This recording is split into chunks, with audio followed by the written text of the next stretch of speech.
I was born in Sparwood, British Columbia, and when I ever tell anyone where I was born, I always have to kind of explain it. It's not easy. So we were from Elkford, British Columbia. That's where our family lived. But the town was so small, or it is so small, that you were actually born in the next town over. That's where the hospital was. So everyone always asks me, where were you born? I'm like, say Sparwood. But really, it was Elkford is where I was raised. We moved to Calgary when I was fairly young, and we moved to Surrey when I was 8 or 9 years old. And I've been here ever since, apart from going to law school. But you're not a Flames fan. No. Okay, let me just say. I've never been a Flames fan. Even when I lived in Calgary, we were ostracized for being Canucks fans because we were born and raised in BC. So even when we were out in Calgary, all our family was in BC. So we've always been Canucks fans. And when did you move here and so on? Where did you go to school? So we moved to Surrey when we were about 8 or 9 years old, and we went to school in Newton, to Colsa School, throughout elementary school. And when we went to high school, we went to North Surrey. But when you moved to Surrey at first, we moved to Newton. This is where we called home. And we lived here for quite a few years before moving out to Fleetwood.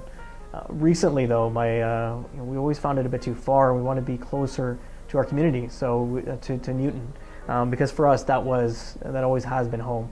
And so recently we just moved back into the area.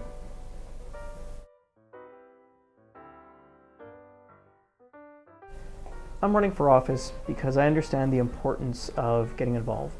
From a young age, I've always been exposed to leadership in terms of stepping forward to make a difference. There's an article I read a while ago, and it illustrated this point vividly for me.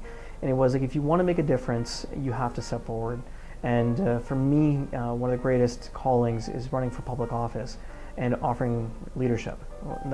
For me, it's not about politics, it's about leadership, and that's what it represents to serve a community in Victoria in the legislature.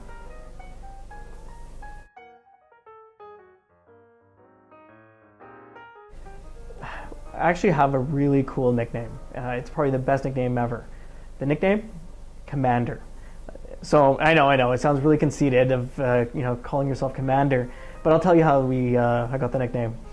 So after the Haitian earthquake, we had a team that we went down there after about a few weeks, and our contact on the ground was a guy named Jose. And so he was the guy that was going to take us around, and he was going to take us to Haiti proper, because we were landing in Dominican and going from there. So when we got there, I was actually the lead person, I guess you could say, for the team. And Jose came up and he said, "Okay, so who is the boss?" And everyone kind of looked at me, so I'm like, "Okay, I guess that's me."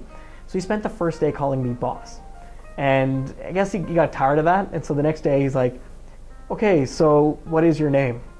I'm not going to do the accent because that just might sound really off. So he's like, "So what is your name?" I'm like, "Sukhminder." He's like, "Sukhmander?" I was like, "Yeah, close enough, sure." He's like, "Okay, I'm going to call you Commander." and so that was my nickname for the whole trip, and it still stuck around. And I'm not going to lie, I it's a pretty cool nickname. I don't mind having it.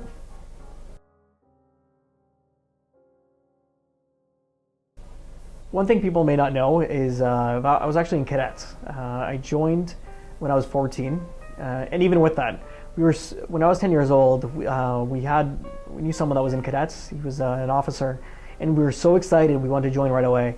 But at 10 years old, you're too young. The minimum age is 12, and for the next few years, we just completely forgot about it. Kids being kids. And when I was 14, I signed up, and I stayed there until I aged out at the age of 19, and it was an amazing experience. I went to summer camp. I actually staffed during the summers as an instructor, and so it was always it was a good part of my childhood. And I think a lot of the skills that accompany me today were really started when I was in cadets. Public speaking, understanding the importance of leadership, understanding the importance of succession. These all started when I was in cadets.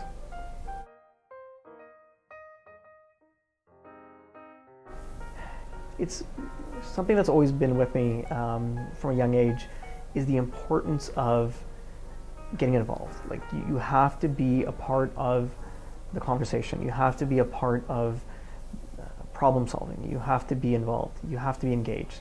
And for me, it's always been about building a better society, about doing what you can to not just build a better Surrey or a BC, but to build a better world. And it's really about engaging people. It's about connecting, and it's about just doing what you can as an individual to leave the world a better place. That's what drives me.